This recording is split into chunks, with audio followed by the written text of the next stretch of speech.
மின் கட்டணம் உயர்ந்திருக்கு. அதுவும் நேத்து இதுக்கான அனௌன்ஸ்மெண்ட்ஸ் வந்து பரபரப்பா வந்துட்டு இருந்தது.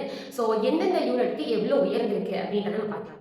0லேருந்து 400 யூனிட் வரை கரண்ட் வந்து வந்திருக்கு அப்படின்னா ரூ. 4.60 ரூ. 4.80 உயர்ந்திருக்கு.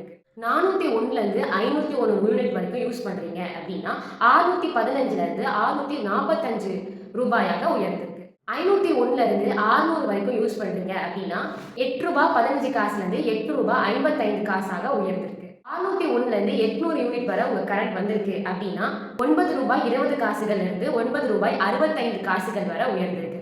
801லேருந்து 1000 வரை மின்சாரம் வந்து உயர்ந்திருக்கு யூனிட்டுக்கு அப்படின்னா ரூ. 10.20 அளவுக்கு உயர்ந்திருக்கு. இதுக்கு மேல அதாவது அபோவ் 1000 தாண்டி இருக்கு யூனிட்ஸ் தாண்டுது அப்படின்னும் போது அவங்க ரூ. 11.25 இருந்து ரூ. 11.80 வந்து உயர்ந்திருக்கு. இது மட்டும் இல்லாம நீங்க பிளாட்ல வசிக்கிறீங்க, அபார்ட்மெண்ட்ல வசிக்கிறவங்களா இருந்தீங்க அப்படின்னா உங்களுக்கு யூனிட்டுக்கு ரூ. 8.15 இருந்து ரூ. 8.55 வரைக்கும் உயர்ந்திருக்கு. வீட்டுகள்ல வர மின்சாரத்துக்கு கொடுக்கப்பட்ட ரேட் மட்டும்தான். ஆனா கடைகளுக்கு வர மின்சாரம் ரேட் வந்து குறைக்கப்பட்டிருக்கிறதா ஒரு தகவல் வந்திருக்கு. அது என்ன?